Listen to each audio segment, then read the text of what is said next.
ನಟಿ ಮೇಘನಾ ರಾಜ್ ಅವರು ಪತಿ ಚಿರು ಕಳೆದುಕೊಂಡ ಬಳಿಕ ಗಟ್ಟಿಗಿತ್ತಿಯಾಗಿ ಒಬ್ಬಂಟಿಯಾಗಿ ನಿಂತು ಮಗನನ್ನ ಸಾಕುತ್ತಿದ್ದಾರೆ. ಇದೀಗ ಮಹಿಳಾ ದಿನಾಚರಣೆಯ ದಿನವೇ ಮೇಘನಾ ತನ್ನ ಎರಡನೇ ಮದುವೆ ಬಗ್ಗೆ ದೊಡ್ಡ ಗುಡ್ ನ್ಯೂಸ್ ಒಂದನ್ನು ಹಂಚಿಕೊಂಡಿದ್ದಾರೆ. ಹಾಗಾದರೆ ಮೇಘನಾ ಹೇಳಿದ್ದೇನು ನೋಡೋಣ ಬನ್ನಿ. ಮದುವೆನೇ ಬೇಡ ಎನ್ನುತ್ತಿದ್ದ ನಟಿ ಮೇಘನಾ ರಾಜ್ ಕೊನೆಗೂ ತಮ್ಮ ಎರಡನೇ ಮದುವೆ ಬಗ್ಗೆ ಗ್ರೀನ್ ಸಿಗ್ನಲ್ ಕೊಟ್ಟಿದ್ದಾರೆ. ನಟಿ ಮೇಘನಾ ರಾಜ್ ರಯಾನೆ ಮಿಥುನ್ ಎನ್ನುವ ಇಂಗ್ಲಿಷ್ ಯೂಟ್ಯೂಬ್ ಚಾನಲ್ಗೆ ನೀಡಿರುವ ಸಂದರ್ಶನದಲ್ಲಿ ಮೇಘನಾ ರಾಜ್ ಅವರು ತಮ್ಮ ಎರಡನೇ ಮದುವೆ ಬಗ್ಗೆ ಮನಸ್ಸು ಬಿಚ್ಚಿ ಮಾತನಾಡಿದ್ದಾರೆ.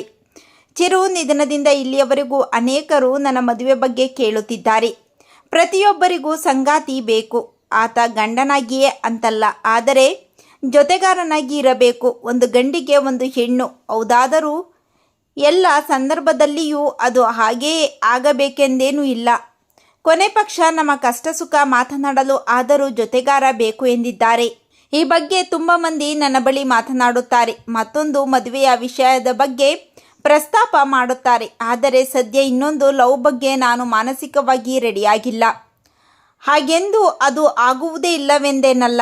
ಮುಂದೊಮ್ಮೆ ಏನಾದರೂ ಈ ರೀತಿ ಚಾನ್ಸ್ ಬಂದರೆ ಆ ಕ್ಷಣದಲ್ಲಿ ಏನು ನಿರ್ಧಾರ ಮಾಡಬೇಕು ಎನ್ನುವುದನ್ನು ಯೋಚನೆ ಮಾಡಬೇಕು ಎನ್ನುವ ಮೂಲಕ ಇನ್ನೊಂದು ಮದುವೆಯಾಗುವ ಸೂಚನೆ ಕೊಡುವ ಮೂಲಕ ಇದೀಗ ಓಪನ್ ಆಗಿ ಅದರ ಮದುವೆ ಬಗ್ಗೆ ಮಾತನಾಡಿದ್ದಾರೆ ಮೇಘನಾ.